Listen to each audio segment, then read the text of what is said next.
আজকে আমরা simple chicken biryani বানাবো। আজকে হাজবেন্ডে আমাকে হেল্প করে দিতেছে। চিকেনের জন্য টমেটো রেডি, পেঁয়াজ রেডি। এখন চিকেনটা কাইটা নিবে, আমাকে কাইটা দিতেছে। অল্প বললাম যে চিকেনটা কাইটা দেন।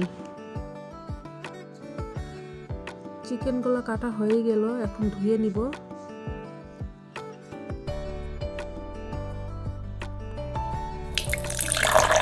পানি গরম করে নিব, চাউলটা দিয়ে দিব, লবণ, তেজপাতা, দারচিনি, বড় এলাইচি, লং দিয়ে গরম করে নিব। পানিটা বলক তুলতে লাগবে। এখন চাউলগুলো ধুয়ে নিব। চাউলগুলো ধোয়া হয়ে গেল। বেরেস্তা পেঁয়াজটা ভাজে নিব। ভাজা হয়ে গেলে এরপর বাদামি বাদামি করে ভাজে দিতে হবে। তুলে নিলাম বেরেস্তা পেঁয়াজগুলো। এরপর চিকেনের জন্য পেঁয়াজ দিয়ে দিলাম। পেঁয়াজ ফ্রাই হতে হতে তেজপাতা,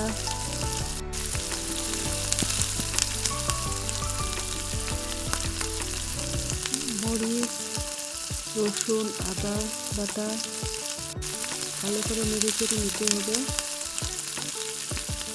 লবণ, হলুদ, জিরা, মরিচ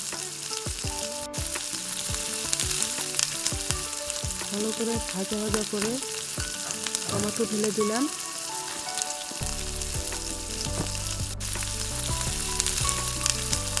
এখন অল্প পানি ঢেলে দিব, সামান্য পরিমাণ।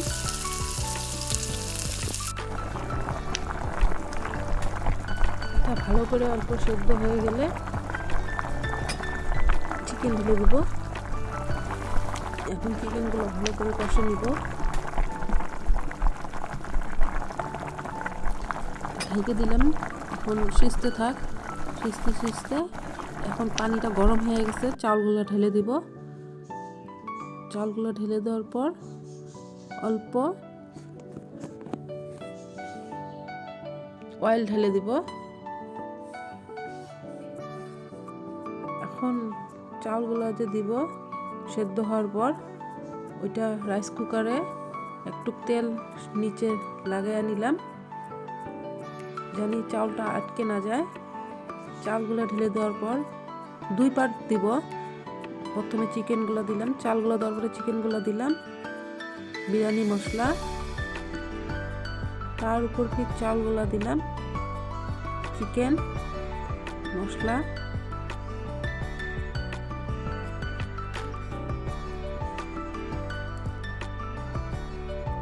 এরপর বিরিয়ানি মশলাটা ঢেলে দিলাম। দেওয়ার পর অল্প কষানির ঝোলগুলো ছিল ওগুলো দিলাম, তেল ঢেলে দিলাম, বেরেস্তা পেঁয়াজগুলো ঢেলে দিব।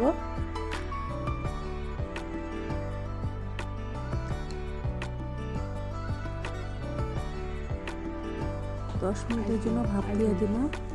ভাপ হয়ে গেলে সিম্পল চিকেন বিরিয়ানি রেডি। ভালো লাগলে like, share and subscribe, comment করেন।